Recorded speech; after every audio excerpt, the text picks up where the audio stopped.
दोस्तों नमस्कार। देखिए आपके पास में सीरीज़ 2 जो है हमने स्टार्ट की है। एक सीरीज़ आप पहले कर चुके हैं, जिसने नहीं देखा वो आप पहले देख सकते हैं। अब यहाँ पे सीरीज़ नंबर 2, यहाँ पे अच्छे क्वेश्चन लिए गए हैं जो आपके दिल्ली पुलिस और यूपीपी पुलिस और एसएससी जीडी में काफ़ी हद तक ऐसे ही क्वेश्चन आते हैं। देखिए पहला प्रश्न क्या कह रहा है आपका, एक ट्रेन जिसकी लंबाई 150 मीटर है, एक व्यक्ति जो 6 किलोमीटर प्रति घंटा की चाल से उसी दिशा में चल रहा है 30 सेकंड में पार करती है, तो ट्रेन की गति आपको बतानी है। तो देखिए हम यहाँ पे दोनों तरीके बताएंगे। पहला तो आप ज़रा समझ लेंगे कि इसका स्मार्ट तरीका क्या है। तो अगर स्मार्ट तरीके की हम लोग बात करें तो इसको हम लोग डायरेक्ट ऑप्शन से उठाएंगे। देखिए जाहिर सी बात है, अगर हम यहाँ पे यह देखेंगे कि सीधे सीधे दे रखा है 150 मीटर, तो अगर हम किसी में से 6 घटाएंगे तो वह हमारा 18 से करना चाहिए, क्योंकि हम 5/18 से गुणा करेंगे। तो 24 में से अगर हम 6 घटाएं तो हमारा 18 बचेगा। तो हम पहले ऑप्शन से ही स्टार्ट करते हैं। तो देखेंगे अगर हम सापेक्ष चाल हो जब एक डायरेक्शन में होती है तो वहाँ पे घटती है। तो 24 में से 6 गया, यह बचा 18 किलोमीटर प्रति घंटा। अब इसको अगर हम मीटर प्रति सेकंड में चेंज करेंगे तो कितने से गुणा करेंगे, 5/18 से। मतलब आपका आ जाएगा 5 मीटर प्रति सेकंड सापेक्ष चाल आएगी। तो अगर एक ट्रेन सापेक्ष चाल से 1 सेकंड में 5 मीटर चल रही है तो 30 सेकंड में पार कर जाती है। तो 30 सेकंड में देखेंगे हम लोग 5 को कितने से गुणा करेंगे, 30 से। तो क्या हमारा 150 आएगा, बिल्कुल। तो हमारा मतलब ए ऑप्शन आंसर हो जाएगा। अगर आप इस तरीके से नहीं करना चाहते तो आप इसको बेसिक तरीके से करेंगे। कैसे, ज़रा वो समझेंगे बेसिक तरीका। बेसिक तरीके में हम लोग क्या करेंगे, तो मान लेते हैं ट्रेन की चाल x है, तो अगर हम व्यक्ति की चाल उसी डायरेक्शन में है तो सापेक्ष चाल हो जाएगी x-6। तो यहाँ पे सभी मीटर प्रति सेकंड में दे रखा है, तो आप इसको 5/18 से गुणा करेंगे। मतलब सापेक्ष चाल में 1 सेकंड में इतनी दूरी चली जाएगी। और कितने सेकंड में पार कर जाता है, 30 सेकंड में। तो 30 सेकंड में कुल दूरी इतनी हो जाएगी। और जो ट्रेन पार करेगी किसी व्यक्ति को तो अपनी लंबाई के बराबर चलेगी। मतलब कितना चलेगी, 150 मीटर। तो आप देखेंगे 30 और 5 जो है इनकी गुणा 150, तो ये 150 से 150 कट गया।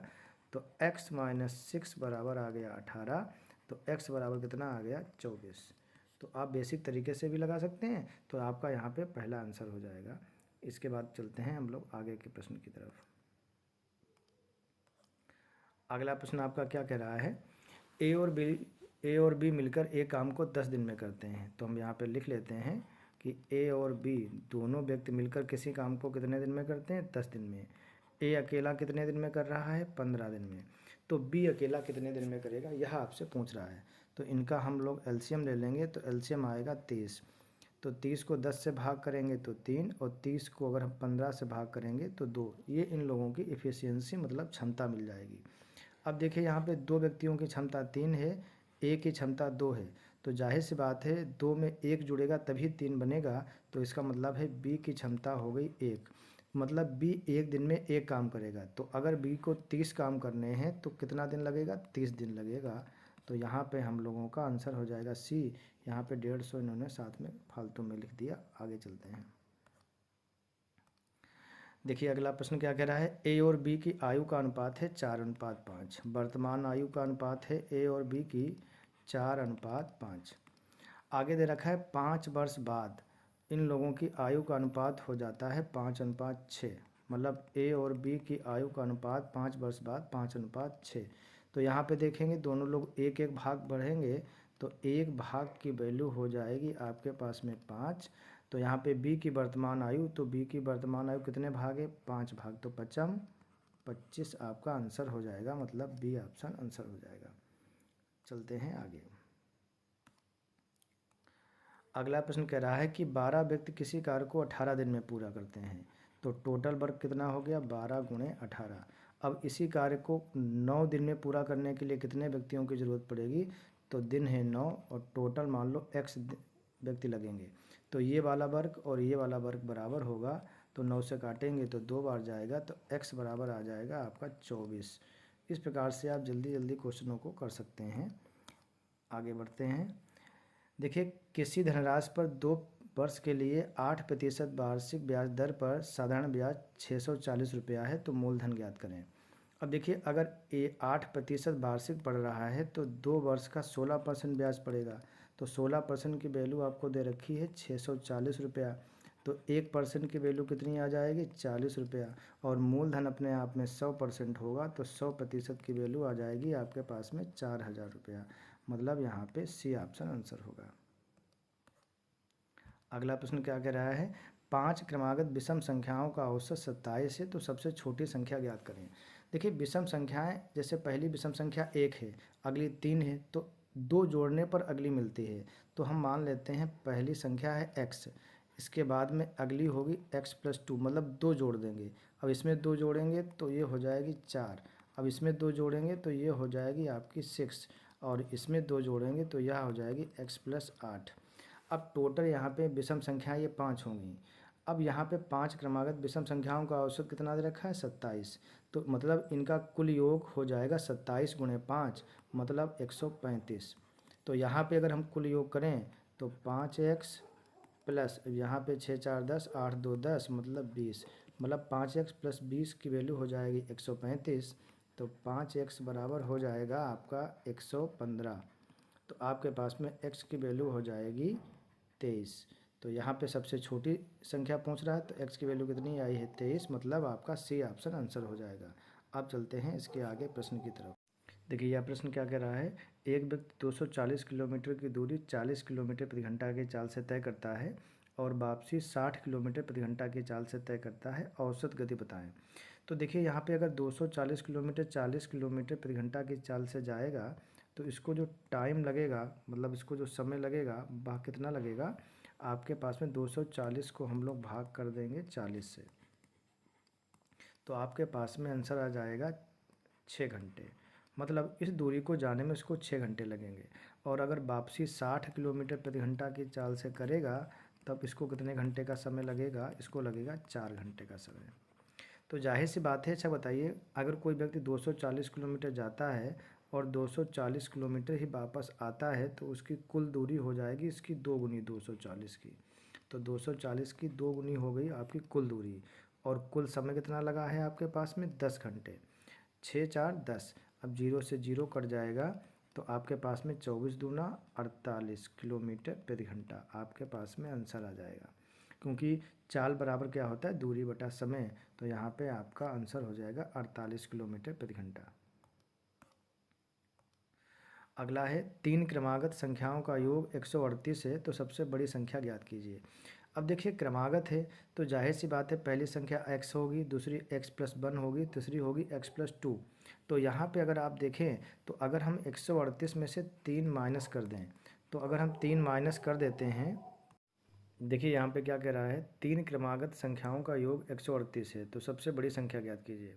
देखिए, क्रमागत की बात करें तो पहली x होगी, दूसरी x+1 होगी, दूसरी x+2 होगी।